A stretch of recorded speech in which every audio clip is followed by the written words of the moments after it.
Gas সংকট মারাত্মক আকার ধারণ করেছে চট্টগ্রামে। এতদিন বিভিন্ন রিফুয়েলিং স্টেশনে চাপ কম থাকলেও রোববার সংকট তীব্র হয়। বেশ কিছু স্টেশন ছিল বন্ধ, ফলে চালু স্টেশনগুলোতে দীর্ঘ লাইনে গ্যাস নিতে গিয়ে চরম ভোগান্তিতে পড়ে গাড়ির চালক মালিকরা। বাসাবাড়িতে চুলা জ্বলেনি নগরীর অনেক এলাকায়। কখন মিলবে গ্যাস তার নিশ্চয়তা নেই, তবু দীর্ঘ লাইনে গাড়ির অপেক্ষা। চট্টগ্রাম নগরের বেশিরভাগ সিএনজি রিফুয়েলিং স্টেশনে ছিল এমন চিত্র। ঘন্টার পর ঘন্টা অপেক্ষায় থাকতে হয়েছে চালকদের। লাইন ছাড়িয়েছে কয়েক কিলোমিটার। এতে কেউ ভোর থেকে, কেউ সকাল থেকে লাইনে দাঁড়ালেও গ্যাস পাওয়া ছিল কঠিন যুদ্ধের মতোই।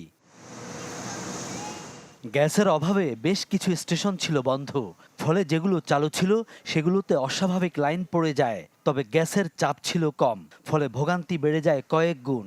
2 ঘন্টা প্রায় দাঁড়িয়ে রয়েছি, এখনো গ্যাস পাই নাই।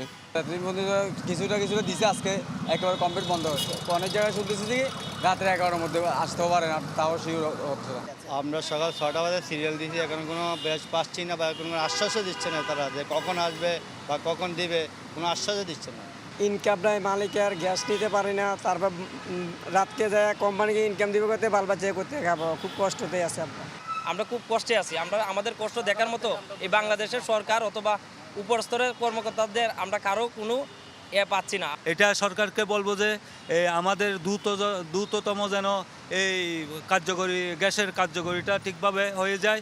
চাপটা মানে একদম ফুলফিলও পাচ্ছি না, আবার অনেক সময় দেখা যাচ্ছে একদম থাকতেছে না। সকাল থেকে দেখতেছি এরকম লাইনে গ্যাস নাই।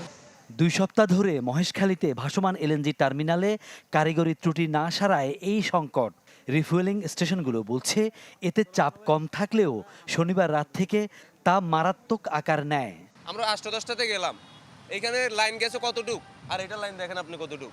যদি গ্যাসের দাম বাড়ায় তাহলে একটা সিদ্ধান্ত নাকি এরা সবাই তো কষ্ট ফেলে লাভ নাই, সবার তোমার ফ্যামিলি আছে, গাড়িওয়ালাও কষ্ট পাচ্ছে, সাধারণ যাত্রীও কষ্ট পাচ্ছে।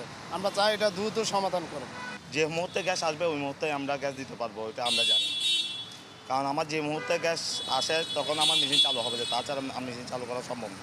একটা সন্তান তার বাবার দিকে চেয়ে দেখে যে আমার বাবা আসার সময় করে খাবার নিয়ে আসবে, কিন্তু আমি যখন খালি পকেটে গাড়ি চালাবো না, খালি পকেটে বাসায় ফিরবো, তখন আমার ওই অবুঝ বাচ্চাটাকে আমি কি জবাব দেবো? কোম্পানির আমি ফোন করছি যে কোম্পানি সাহেব লাইনে গ্যাস নেই, গ্যাস পাইতেছি না, কয়েছে কালকে রাত্রে গ্যাস লোন নাই কেন? তাহলে আমার বাসায় গ্যাস নাই, বাচ্চা কাচ্চা ওইখানেও রান্না বান্না করে খেতে পারতেছে না, তাহলে এই জিনিসগুলো বিষয়গুলো কার? গ্যাসের সরবরাহ নাই, দাম আসতেছে পরে, সরবরাহ যেহেতু নাই সেখানে তো দাম আর বিষয়টা আর প্রশ্নই ওঠে না। এটা স্বাভাবিক হওয়ার পসিবিলিটি তো কম, কারণ ইনলেট প্রেশার বাড়তেছে না, অলওয়েজ ডাউন হচ্ছে। তো এটা কখন হয় এটা তো বলা যায় না। এখন আমাদের তো মনে করেন সিএনজির মালিকরা বুঝবে না যে আমরা গ্যাস আছে নাকি নাই, গাড়ি জমাও তো এরা কম নেয় না, আমাদের থেকে বরাবর নেয়। এছাড়া নগরের বিভিন্ন স্থানে বাসাবাড়িতেও ছিল গ্যাসের সংকট। অনেক এলাকায় দিনভর জ্বলেনি রান্নার চুলা।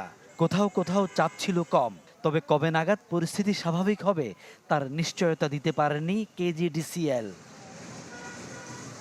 ফখরুল ইসলাম, চ্যানেল 24, চট্টগ্রাম।